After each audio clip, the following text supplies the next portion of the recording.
At dawn, in the low mist of a Blue Ridge morning, a man staggered from the mouth of Black Hollow Cave. He was barefoot, his skin torn raw from stone and time.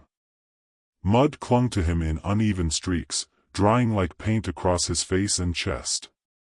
In one hand, he carried a flashlight, the beam weak and trembling. In the other, he held nothing, but his fingers were locked in a claw, as if still gripping something unseen. When rescuers found him, he couldn't speak. He just whispered 3 words, over and over, "They live down there." No one knew his name yet. No one knew about the 4 others still missing. But the cave behind him, a gaping wound in the side of an Appalachian ridge, was about to tell a story no one would forget. It began with 5 friends, a tight group that had been chasing adventure since college. There was Evan, the planner and the one who always carried too much gear. Lila, his girlfriend, sharp and curious, who loved photographing abandoned places. Mark, the skeptic, who joked his way through danger to hide how much it unnerved him. Cassie, a nurse who handled every scrape and panic attack, and Ty, the quiet one, the kind of friend who followed the group more out of loyalty than interest. That fall, they chose the Appalachians for their next thrill. Evan had read online about a series of uncharted caves near a ghost town called Whistler's Gap, a name that alone should have been enough warning. Locals said the cave system went on for miles, crossing beneath old coal shafts and forgotten mining tunnels. There were rumors of missing hikers, of strange lights at night, of mountain people who lived off-grid. But the internet had dismissed it as Appalachian folklore, the kind of story told to keep kids from wandering too far. They arrived in late October, when the trees were bone bare and the air carried the sharp scent of cold iron. They set up camp just off an overgrown logging road, a small clearing surrounded by hemlocks and black birch. The cave mouth wasn't far, less than half a mile down a slope of moss and shale. That first night, the forest was unnervingly still. No insects, no owls. Only the sound of the wind combing through the trees, slow and deliberate, like something breathing. Around the fire, Mark laughed off the silence. "Guess even the crickets know to stay away," he said. Lila took pictures, the flash slicing the darkness.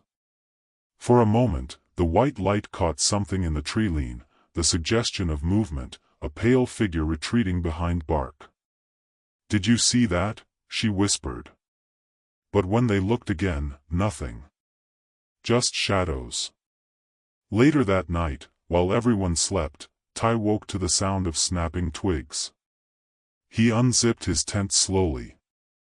The campfire had died down to embers. Across the clearing, something moved between the trees, low, almost crawling, with a jerking, animal rhythm. Ty froze. It wasn't a bear. It wasn't even shaped right for a man. Too long in the arms, too hunched in the back. The figure stopped, as if sensing him. Then it backed away, melting into the forest. When Ty woke everyone, they searched, but found nothing, no tracks, no smell, no proof. Just the emptiness of the woods pressing in on them. By morning, their extra flashlights, spare batteries, and food bag were gone. Mark accused raccoons. Lila wasn't so sure. But despite the unease, they decided to press on.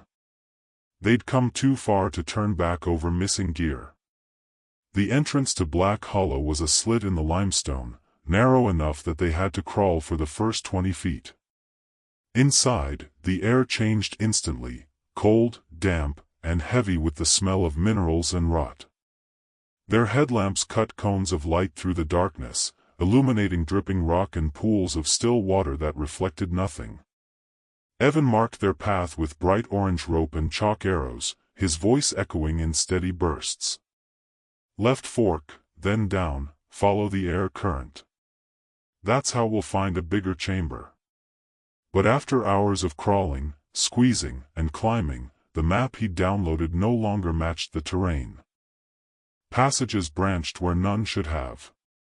Tunnels bent back on themselves. The deeper they went, the more the air grew stagnant, as if the cave didn't want them there. They stopped to rest in a cavern that widened like a cathedral. Lila took another photo, her flash revealing crude etchings on the wall, stick figures, circles, and what looked like handprints. But these weren't ancient markings, they were fresh. Smudged in mud, maybe blood. Cassie whispered, "Someone's been down here." That's when they heard it.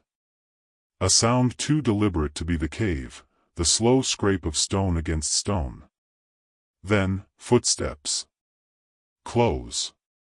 Mark swung his light toward the sound. "Evan, was that you?" But Evan was beside him. The beam caught a glimpse of movement, a bare shoulder, slick and pale, vanishing behind a rock column. For a long minute, no one spoke. The only sound was water dripping from the ceiling. Then Evan muttered, "We're not alone." For a while after that, no one spoke. The only sounds were the hum of their headlamps and the steady, rhythmic drops of water hitting the stone. They stood still, listening, straining for anything that might make sense of what they'd just seen. But there was only silence. A silence that listened back. "Let's just move," Evan finally said, forcing calm into his voice. "We go back the way we came. Now." They followed the rope, the orange cord that led back toward the entrance. But within 15 minutes, it ended. Frayed. Torn clean through. Cassie crouched beside it, touching the fibers. "This wasn't cut with a knife," she murmured. "It's frayed. Like something bit it." Ty looked back down the tunnel. His light trembled. "Guys. I think we're being followed." The next hours blurred together in loops of panic. They tried to retrace their path, but every turn led to another corridor that shouldn't exist.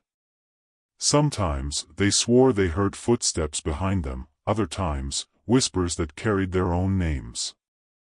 Lila began snapping photos again, her flash lighting up the blackness like lightning. On the third photo, something appeared. She checked the camera screen, breath catching in her throat. In the far corner of the cavern, just at the edge of the light, there was a figure crouched low. Naked. Thin. Its skin slick and gray like stone. Its face turned toward her with eyes that reflected the flash like an animal's. She gasped, dropped the camera, and the image shattered across the rock. "What did you see?" Evan demanded, his own voice trembling. But Lila just shook her head. "We have to go. We have to go now." They pressed on, deeper than they ever intended. At one point, the air grew warmer, faintly metallic, like rust and blood. The passage opened into a cavern lit by something unnatural, a faint orange glow. Mark whispered, "Do you smell that?" It was smoke. The glow came from a pit of smoldering coal surrounded by crude shapes made of bone and scrap metal. Around the edges of the chamber were makeshift beds, woven from shredded clothes and moss. Above them, dangling from twine and sinew, hung shapes. Human shapes. Cassie stepped closer before Evan grabbed her arm. "Oh my God," she whispered. "They've been living down here." That's when they saw the carvings. Crude faces scratched into the walls, mouths open, eyes hollow. Some looked eerily human, others were distorted, warped by generations of repetition. Ty muttered a single word under his breath. "Trophies." Then came the sound again, movement, closer this time. Mark swung his light. For one impossible second, 5 pale faces peered back at them from the darkness. Their features were wrong, stretched, asymmetrical, with wide, shining eyes and mouths smeared red. They blinked once, almost in unison, and vanished into the tunnels. Panic broke the group. Mark ran first, his light cutting through narrow rock corridors. The others followed, shouting his name. But his voice echoed somewhere far ahead, then cut off with a single scream, sharp, wet, and final. When they reached the passage where he'd gone, all that remained was his helmet, split in half, the inside streaked with something dark. Cassie started sobbing. Evan tried to hold it together, gripping the wall. "We have to stay calm," he said, though his voice was cracking. "We'll find another way. There's always another way." But as they turned back, the rope that had led them was gone. It was impossible to tell how long they'd been down there. Their watches had stopped. The air was thick with the smell of decay and something faintly sweet. Lila's light flickered out next. Then Ty's. They huddled together in a narrow corridor, their remaining beams shaking against the wet stone. Somewhere in the dark, a voice whispered. It was faint, distorted by the echo, but unmistakable. "Lila," she froze. It was Mark's voice. "Mark," she called out, standing. "Where are you?" "Don't," Evan hissed, pulling her back. But she pulled free, the beam of her headlamp bouncing off the walls as she stumbled toward the sound. "Mark, it's me." Another whisper, closer now. Lila, her light caught something moving ahead, the curve of a shoulder, a glimpse of hair. Then the beam flickered, and the figure turned toward her. It wasn't Mark. The thing that looked at her was wearing his skin, or parts of it. She screamed, and her light went out. When it came back on, Evan was alone with Cassie and Ty. Lila was gone. They could hear the dragging of something heavy behind the walls, bones or stones, maybe. But then the whispering started again. Voices that weren't theirs, repeating their own words from earlier, perfectly mimicking them. Ty whispered, "They're learning us." They started moving faster, crawling through tighter tunnels now, where the rock pressed against their ribs and every breath felt stolen. Evan kept the light forward, Cassie behind him, Ty last. At some point, Cassie stopped answering him. He turned, light sweeping back, and the tunnel was empty. Only the faintest smudge of blood where her hand had been against the wall. Evan didn't call her name. He couldn't. He knew what would answer if he did. Now there was only Ty, the quiet one, and Evan, their lights dim and batteries fading. Ahead, the tunnel widened, and for the first time in hours, they saw an upward slope. Air, real air, drifted down. But behind them, something moved. Crawling fast. Ty looked back just as the beam caught the thing. It was almost human, its skin pale as candle wax, its teeth black with rot. Its eyes had no white, only a sheen of wet gray. And its fingers were bone-thin, tipped in broken nails that scraped the rock. Ty swung his flashlight at it, and it screamed, a sound that didn't belong to anything that still breathed. Then it was on him. Evan ran. He didn't stop. Not when he heard Ty's screams fade into gurgles.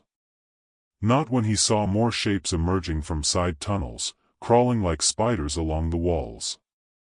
He just ran, upward, toward the air, toward the faint shimmer of dawn filtering through a crack in the limestone. When he broke through the surface, he didn't stop screaming. Authorities found Evan Langley just before sunrise, less than a mile from his campsite.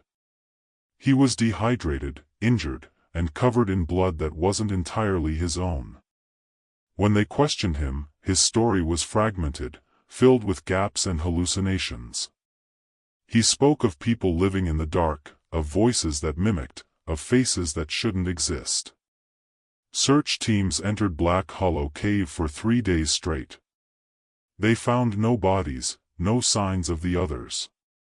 But on the fourth day, they discovered a single flashlight wedged deep within a fissure.